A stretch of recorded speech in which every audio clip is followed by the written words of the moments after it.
સમાચાર અમદાવાદમાંથી ગોમતીપુરમાં નશાની હાલતમાં યુવકે ભારે હંગામો મચાવ્યો। નશામાં ધૂત યુવક વીજ થાંભલા પર ચડી જતા ભારે હંગામો મચ્યો હતો।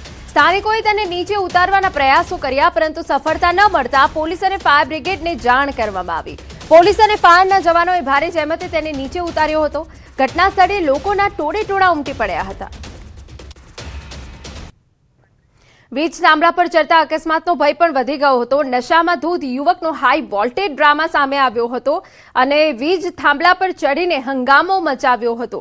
પરંતુ આપને જણાવી દઈએ કે ઘટના સ્થળે લોકોના ટોળેટોળા ઉમટી પડ્યા હતા અને તે બાદ આ જે યુવક છે તેને નીચે ઉતારવામાં આવ્યો હતો।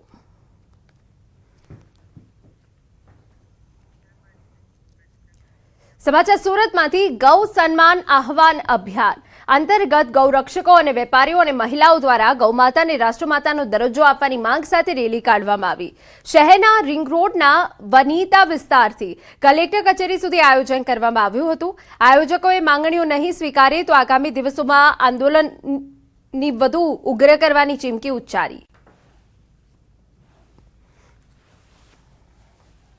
और हम लोग पूरे भारतवासी मिलकर एक बार गौ माता को राष्ट्र माता को घोषित करने के लिए प्रयत्न कर रहे हैं और सरकार, हमें आशा है कि सरकार इसमें हमें सहयोग मिले और सहयोग देगी और राष्ट्र माता घोषित होगा। पर हमारी एक मांग से कि गाय माता ने राष्ट्र माता बनावो। गाय माता राष्ट्र माता बनसे तो ज आपणो भारत देश बनसे, तो ज आपणी संस्कृति बचे, तो ज आपणो सनातन धर्म बचे। तो हमारी खास सरकार ने प्रार्थना है कि गाय माता ने राष्ट्र माता जाहिर करो, जाहिर करो, जाहिर करो। મહેસાણામાં ગૌમાતાને રાષ્ટ્રીય માતાનો દરજ્જો આપવાની માંગ સાથે ભવ્ય રેલીનું આયોજન કરાયું। રેલીમાં મોટી સંખ્યામાં સંતો, મહંતો, ધાર્મિક આગેવાનો અને હિન્દુ સમાજના આગેવાનો જોડાયા। ગણપતિ મંદિરથી શરૂ થયેલી રેલી કલેક્ટર કચેરી સુધી પહોંચી હતી, જ્યાં ગૌરક્ષા અને ગૌમાતાને રાષ્ટ્રમાતા જાહેર કરવાની માંગ સાથે સૂત્રોચ્ચાર કરવામાં આવ્યા।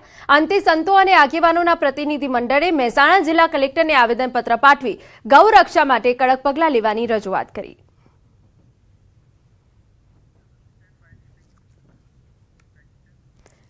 જામનગરમાં ગૌપ્રેમીઓ દ્વારા રેલી યોજવામાં આવી। ગાયને રાષ્ટ્રમાતા જાહેર કરવાની માંગ સાથે ગૌ સન્માન આહવાન અભિયાન અંતર્ગત રેલી યોજાઈ। વિવિધ સનાતન ધર્મ સાથે જોડાયેલા લોકો જિલ્લા કલેક્ટર કચેરી ખાતે પહોંચ્યા। 2 લાખથી વધુ સહીઓ સાથેનું આવેદનપત્ર રજૂ કર્યું। આવેદનમાં દેશમાં ગૌહત્યા બંધ કરવા, ગાયોના સંવર્ધન માટે વિશેષ મંત્રાલયની રચના કરવા અને ગાયોની સુરક્ષા આપવાની માંગ કરવામાં આવી। ગાય રાષ્ટ્રમાતા જાહેર થાય અને તેમની સુરક્ષા માટે તેમનો જે વધ કરવામાં આવે છે ગાયનો, એ સંપૂર્ણપણે ભારતમાંથી બંધ કરવામાં આવે એવી નમ્ર વિનંતી છે। ગૌ માતાની સુરક્ષા, સેવા અને સન્માન માટે આવેદનપત્ર કલેક્ટરશ્રીની ઓફિસે આપવામાં આવ્યું છે અને સરકારશ્રીને પણ આપણે અપીલ કરીએ, પ્રાર્થના કરીએ કે આમાં ખાસ લોકોની લાગણી અને માગણીને ધ્યાનમાં રહી અને આ કાર્યમાં વધારે ને વધારે વહેલું લોકોની માગણી પ્રમાણે પૂર્ણ થાય અને માટે કંઈક નવો નિયમ કાનૂન તૈયાર થાય। સમાચાર અરવલ્લીમાંથી એલસીબીની મોટી કાર્યવાહી। ફિલ્મી સ્ટાઇલમાં ઝડપી પાડ્યો દારૂ। મોડાસાના ટિન્ટોઈમાંથી ઝડપી પાડ્યો દારૂ। 7,90,000નો વિદેશી દારૂ અને કાર જપ્ત। 222 બોટલ ટીન વિદેશી દારૂ કબજે। 2 આરોપીઓ કાર મૂકીને ફરાર।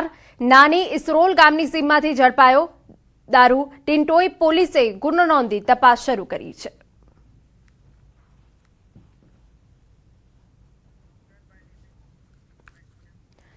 સમાચારમાં આગળ વધીએ તો દ્વારકા હાઈવે પર ગેરકાયદે દબાણો સામે તવાઈ।